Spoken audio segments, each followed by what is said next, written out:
Penguin Random House Audio presenta El descontento democrático, de Michael J. Sandel, narrado por Alejandro Vargas Lugo. Prefacio a la nueva edición. En los años transcurridos desde que se publicó la primera edición de este libro, el descontento democrático se ha hecho más profundo y se ha agudizado a tal punto que suscita dudas sobre el futuro del sistema en Estados Unidos.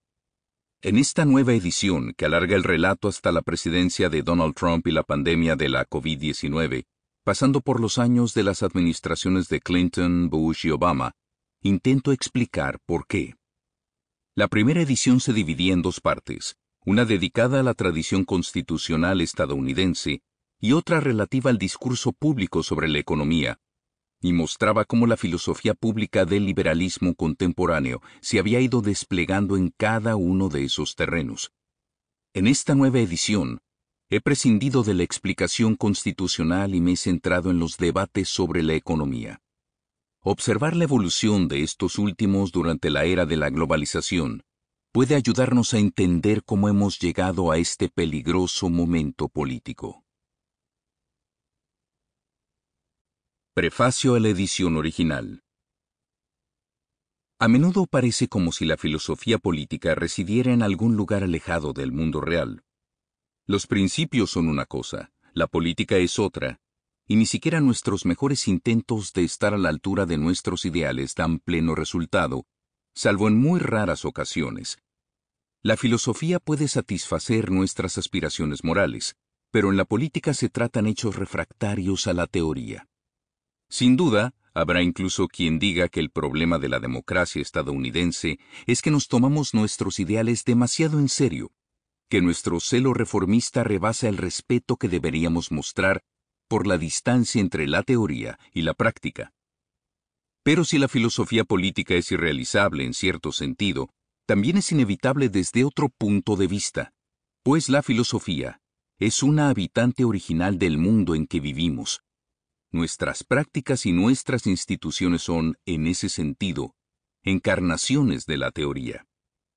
Difícilmente podríamos describir nuestra vida política, ni menos aún participar en ella, sin recurrir a un lenguaje preñado de teoría.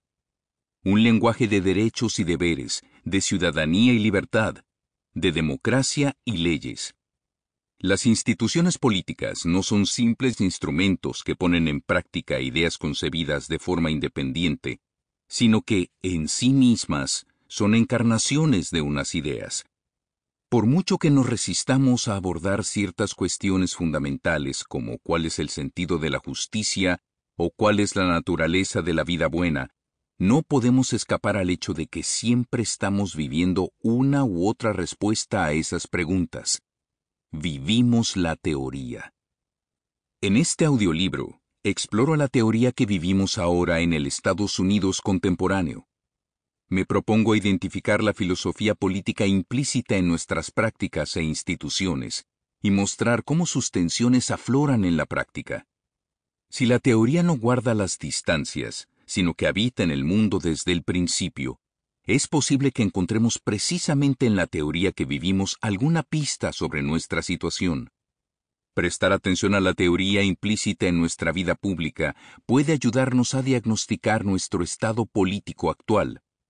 También podría revelarnos que el dilema en el que se halla la democracia estadounidense no se debe solamente a la brecha entre nuestros ideales y nuestras instituciones, sino que implica asimismo otras brechas abiertas dentro del ámbito de los ideales en sí, y dentro de la autoimagen que se refleja en nuestra vida pública.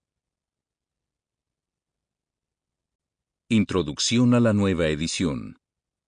La democracia en peligro. No le está yendo demasiado bien a la vida pública estadounidense. Un presidente derrotado en las urnas incita a una turba indignada a invadir el Capitolio Federal en Washington para impedir a través de la violencia que el Congreso confirme los resultados electorales. Tras más de un año de presidencia de Joe Biden, la mayoría de los republicanos continúa pensando que a Donald Trump le robaron las elecciones. En medio de una pandemia que se ha cobrado la vida de más de 1 millón de estadounidenses, las airadas disputas Sample complete. Ready to continue?